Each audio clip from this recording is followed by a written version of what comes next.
Hi dears, welcome back to my channel. ഇന്ന് ഞാൻ വന്നിട്ടുള്ളത് ചെറിയൊരു വ്ളോഗുമായിട്ടാണ്. ഇതൊരു ഡേ ഇൻ മൈ ലൈഫ് എന്ന് വേണമെങ്കിൽ പറയാട്ടാ. കാരണം രാവിലെ മുതൽ വൈകുന്നേരം വരെയുള്ള കാര്യങ്ങളാണ് ഇന്നത്തെ വീഡിയോയിലുള്ളത്. കസിൻ്റെ വീട്ടിൽ മുത്തപ്പൻ തെയ്യം ഉണ്ടായിരുന്നു. അപ്പോൾ അങ്ങനെ ഇറങ്ങിയതാണ് കേട്ടോ. രാവിലെ തന്നെ നമ്മൾ വീട്ടിൽ നിന്ന് രാവിലെ തന്നെ ഇറങ്ങി. അപ്പോൾ ആദ്യം പോയത് പറശ്ശിനിക്കടവിലേക്കാണ്. ഞായറാഴ്ച ആയതുകൊണ്ട് തന്നെ നല്ല തിരക്കാണ്. അമ്പലത്തിൻ്റെ ഉള്ളിലും പുറത്തും എല്ലാം നല്ല തിരക്കുണ്ടായിന്. അങ്ങനെ നമ്മൾ മുത്തപ്പനെ കണ്ട് തൊഴുതു പുറത്തേക്ക് ഇറങ്ങിയിട്ടുണ്ട്. ഇനി പ്രസാദം കഴിക്കണം. നാട്ടിൽ വന്നാൽ എല്ലാ പ്രാവശ്യവും പറശ്ശിനിക്കടവ് വരലുണ്ട്. പറശ്ശിനിക്കടവ് നിന്ന് അടുത്ത് തന്നെയാണ് കസിൻ്റെ വീട് ഉള്ളത്. അപ്പോൾ ഇന്ന് തന്നെ ഇങ്ങോട്ടും വരാമെന്ന് വിചാരിച്ചിട്ടാണ് വന്നത്.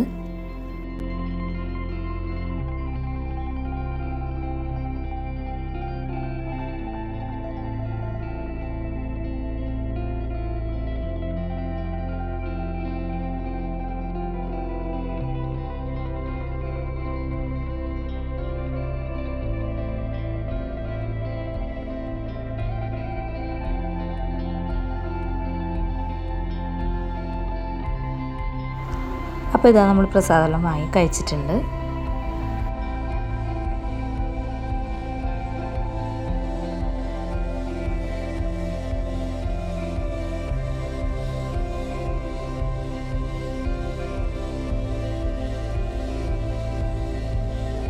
അമ്പലത്തിലേക്ക് പോകുന്ന വഴിക്ക് തന്നെയാണ് ചന്തയെല്ലാം ഉള്ളത്. അപ്പോൾ നമ്മൾ വരുമ്പോൾ കയറാമെന്ന് വിചാരിച്ച് നിന്നെയാണ്.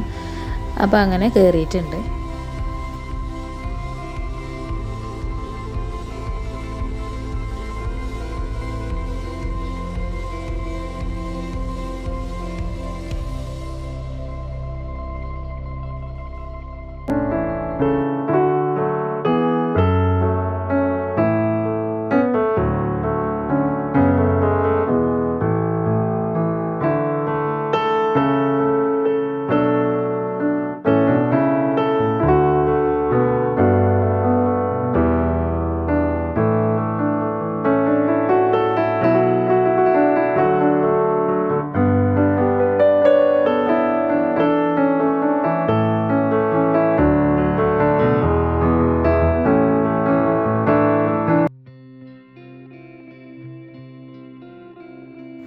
അങ്ങനെ നമ്മൾ ചെറിയൊരു ഷോപ്പിംഗ് എല്ലാം കഴിഞ്ഞു.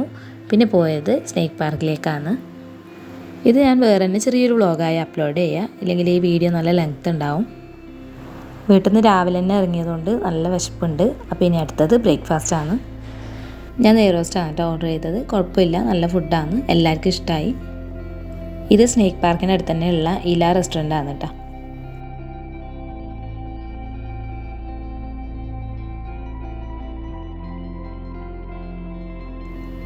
അങ്ങനെ അതെല്ലാം കഴിഞ്ഞ് നമ്മളിതാ കസിൻ്റെ വീട്ടിലേക്ക് എത്തിയിട്ടുണ്ട്. നമ്മളെത്തുമ്പോഴേക്ക് ഏകദേശം എല്ലാവരും എത്തിയിട്ടുണ്ട്. തെയ്യം തുടങ്ങിയിട്ടുണ്ടാവും. നമ്മൾ ലേറ്റായി എന്നാണ് വിചാരിച്ചത്. പക്ഷെ നമ്മൾ എത്തി കുറേ കഴിഞ്ഞ ശേഷമാണ് കേട്ടോ തെയ്യം തുടങ്ങിയത്. മുത്തപ്പൻ തെയ്യം കാണാൻ മാത്രമല്ല, ഫാമിലി എല്ലാവരും ആയിട്ടൊന്ന് കൂടാനും കഴിഞ്ഞു.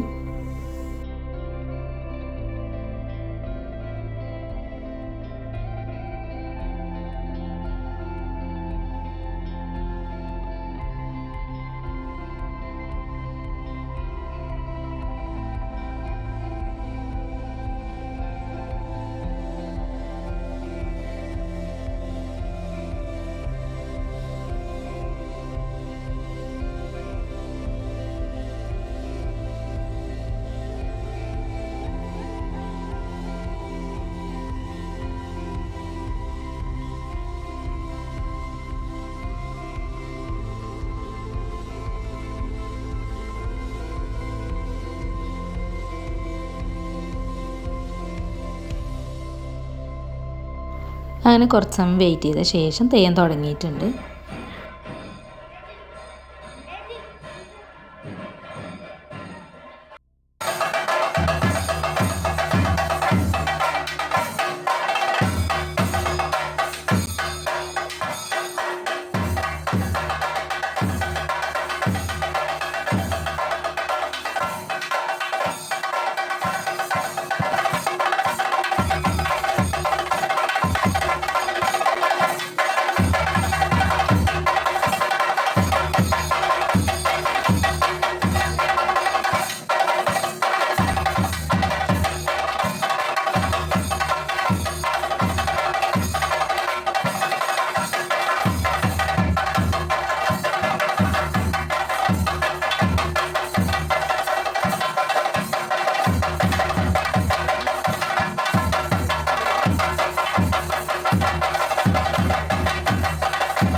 പോയി തുടങ്ങിയത്.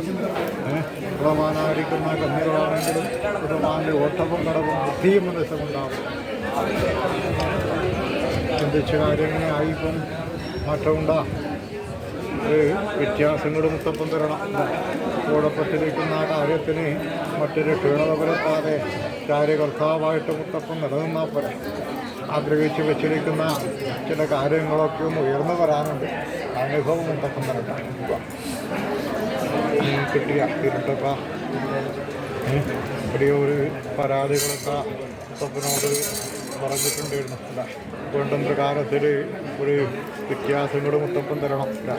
കൂടപ്പെട്ടിരിക്കുന്ന കാര്യാനുഭവങ്ങൾക്ക് മറ്റൊരു ക്ഷീണത വരുത്താതെയും മറ്റൊരു നഷ്ടവിധി വരുത്താതെയും മുത്തപ്പം നോക്കണം. ഒരു ഇരുട്ട് തന്നെയാണ് മൊഴികളൊക്കെ. എന്ത് ചിന്തിച്ചാലും നിറവേറാൻ പറ്റാത്തൊരു സമയമാണ്. അതിന് ഒരറുതി ഒരു മാറ്റം മുത്തപ്പൻ തന്നാൽ പോലെ വേണ്ടിക്കൊണ്ടത്. ഇനിയൊരു പരിഭവം, ഇനിയൊരു പരാജയം വരുത്താതെ ഞങ്ങൾക്ക് കഴിഞ്ഞതിനെ പറ്റി ഓർത്തിട്ട് വെറുതെ ദുഃഖിച്ചിരിക്കുന്നു ഉണ്ടാക്കുക. പരിഹാരമുള്ളത് ഗുണത്തിൽ ഞാൻ എത്തിക്കുക. അങ്ങനെ മുത്തപ്പനെ കണ്ടു തൊഴുതു. ഫാമിലി എല്ലാവരും ഒന്ന് കൂടി നല്ലൊരു ദിവസമായിരുന്നു കേട്ടോ ഇന്നത്തെ. ഈ ചെറിയ വ്ളോഗ് എല്ലാവർക്കും ഇഷ്ടപ്പെട്ടിട്ടുണ്ടാവുമെന്ന് വിചാരിക്കുന്നു. ഇഷ്ടപ്പെട്ടാൽ എല്ലാവരും ഒന്ന് ലൈക്ക് ചെയ്യാനും ഷെയർ ചെയ്യാനും സബ്സ്ക്രൈബ് ചെയ്യാനും മറക്കല്ലേ. അതിനുവേണ്ടി നമുക്ക് അടുത്ത വീഡിയോ കാണാം. ബൈ.